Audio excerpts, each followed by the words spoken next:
All right, y'all. So the next few sections are a little bit, the chapters aren't as long, they move very quickly, and they're moving towards a discussion on a workshop. So they're a little bit more hard to kind of present in video form. So I'm going to read these, and it may be a lot of cuts, but just bear with me. So we're on chapter 10, and it's named More Preparation. You can't cook Thanksgiving dinner in 1 hour. We all know that. In many of the books that detail how to become successful, there really isn't any direction. The author basically gives you anecdotes and stories and motivational words and common sense, right? So the first 9 chapters in this book is basically, I guess you could consider it common sense, but not really, because a lot of the times people don't look at their children as investments.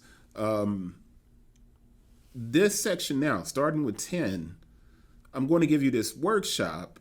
It'll be in book form and in this speech form that I'm doing on the video. And what will happen here is you're going to get basically one of the many jobs that I have now where, I mean, all over the place, you get this idea of different streams of income. And I do have a lot of different streams of income. When I go and look at my 1099s for the year, they come from 5 or 6 different places. Some of those, a couple of those are basically this kind of residual income from music royalties, and then there's income from book royalties, and then there's income from consulting opportunities, just a lot of different things. And before I started, quote unquote, making money, which is an ongoing battle, don't think that I'm just kind of well off. I'm not coming from that direction, man. I'm not some super multimillionaire that's trying to talk to you. I'm coming from you from this perspective of attempting to get it. And I think the struggle and the process of going through it, and yeah, I've made X amount of dollars, but to know how I'm dealing with it may be the best thing for most of you guys who are in the same position as I was, where you're coming from basically zero to try to get to something, right? So when I was reading a bunch of those books before I started writing this book a long time ago, I kept some of the information from those books, like vision boards, right? So I made a vision board in December of 2010. And I made that board basically, it wasn't 4 years. I wrote 4 years in the book. It was basically 2 years after 3 years. So yeah, 3 to 4 years. After almost losing $25,000 and then losing an additional amount of money as well, because I lost money on my business venture. I quit a tenure track professor's job, and all of these things happened as I started planning and going through the process of reestablishing a new plan of action. And a part of that action was reading these different books, right? But it was also, rewriting a 50 plus page business plan. And that 50 plus page business plan, I still rewrite it till this day. It's updated. I hardly use it, but the process of rewriting it reminds me of certain things. So I highly recommend the process of writing a business plan, because you may not use it and you'll probably deviate from it quickly, but it will help you 1000%. That's not an exaggeration. It will help you. So you need to do one. If you need one, leave a comment and I'll send you one of my old business plans, and you can just have it and rewrite it the way you want to rewrite it. So leave a comment and I'll give you a link to download a copy of one of my old business plans. I think that's fair, right? But one of the things that I learned from back then reading all of those different books was to create a vision board. So on my vision board, I placed pictures, right, of course, of myself with these realistic goals. I didn't put all of this kind of, a lot of the times I see people's vision boards and it has these things on here that really couldn't happen. And I'm like, I don't think that's necessarily what you should be doing with your vision board, but it's different strokes, right? I gave myself realistic goals. One was to have a 6-figure income, and this was back in 2011, right? So one was to have a 6-figure income. And I want you to know that I said realistic goals. I didn't write on that paper that I was going to make $1 million, because after I read through my business plan and I did my projections, it would have been foolish and unrealistic to put that goal on the board. So because I had written my business plan, I knew I could get to six figures. I knew I couldn't get to a million unless something random just happened that I had no control over whatsoever.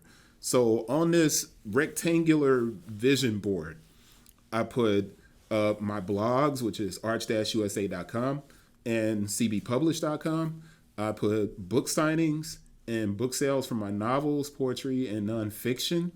I put consultations, and I put the sneaker store and the launch of my shoe line, Arch, right? So the interesting thing about having that vision board and putting those things up there, those four items, I put in the middle of those four items, I put a quote from Epictetus. And Epictetus, I mess that up all the time. And the quote is, first say to yourself what you would be, and then do what you have to do. I think it would be wise to kind of state and be honest here, because at the time, at 2010, I had made a six-figure salary. And it was interesting how it happened. After I left the college, I basically was out of work for that whole semester. I did an adjunct teaching job, and going into 2008, 2009, I taught at a high school. So I made about $56,000 as a high school educator, as a full-time teacher. So 2008, 2009, I made that 56, and then the following year, I left that high school, right? And I could have stayed at a high school and continued to teach, which I did. I went to a school in Mississippi because a friend was like, hey, man, we're on this state fail list. And if the school doesn't get off the state fail list for this test, they're going to do a state takeover. And he was like, man, I need you to come down here and get us off this fail list. And I went ahead and left the school that I was at. And I went to this new school in Mississippi. And it was great. I love teaching. I can't even sit up here and lie. If teaching pays six figures, man, I'd be teaching right now. A teacher doesn't even have to pay six figures. I'd probably be teaching if it was just something, a livable wage, man.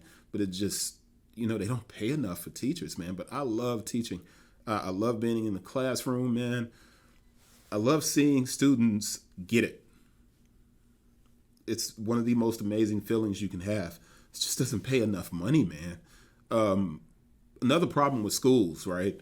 I don't like how administrators are selfish in how they help kids. Most of the time, it seems to me, I had a great administrator down in Mississippi, the guy that asked me to come down there. His name is Dr. Ellis. Shout out Dr. Ellis. And dude is an amazing educator. And he brought me down there. I helped him out. And then he actually hired me on as a consultant for the district. And that was an interesting process. But the administrators tend to make the school about themselves instead of about the students. Now, teachers do something similar, and when you're working with teachers, you see this. They bring their personal lives into the classroom, and in those instances, they fail to control their classes, or their personal lives can interrupt instruction. Now, that's a conversation for a different book, so I won't get into that. Let me not deviate. I stopped teaching, right? Because while I was very good at it, loved it, I used to find myself complaining about other people or the administrators at the school. And I was happy when I was with the students. I was irritated by administration. And I was like, you know what? I can probably help these students a lot better if I'm not in the classroom as a teacher. And that's when I got the consultation where I came in and helped out in the same school district. And I did that for part of 2010. And that's what led to me making over $100,000 over the course of 2 years from 2009 to 2010, going into 2011, right? Now, I went back after 2010, I went back to teaching adjunct courses. And this was around 2011. And as I said earlier in the book, 2011 was the last year that I taught full-time or that I worked a full-time job. Since that time, I've been a speaker at high schools and colleges. And this is a part of the stuff that's on the vision board where I say consultation, right? So I talked with young adults from the Memphis Housing Authority, and I've worked with the YWCA. And this is 12 years ago. This is 2011, right? And with the YWCA, I worked with them in conjunction with the Workforce Investment Network program. So what happened was I made this vision board in 2010, right? And 3 of those 4 segments, it popped. It happened for me. I was generating revenue through the blogs, and I was generating revenue through my footwear business, right? And the only thing I wasn't doing was the book stuff, which I'm finally doing now in 2023. It's embarrassing. I never really fully invested into the publishing aspect outside of helping my wife get a book published and doing some publishing for other people. I didn't really give it my true, honest effort, and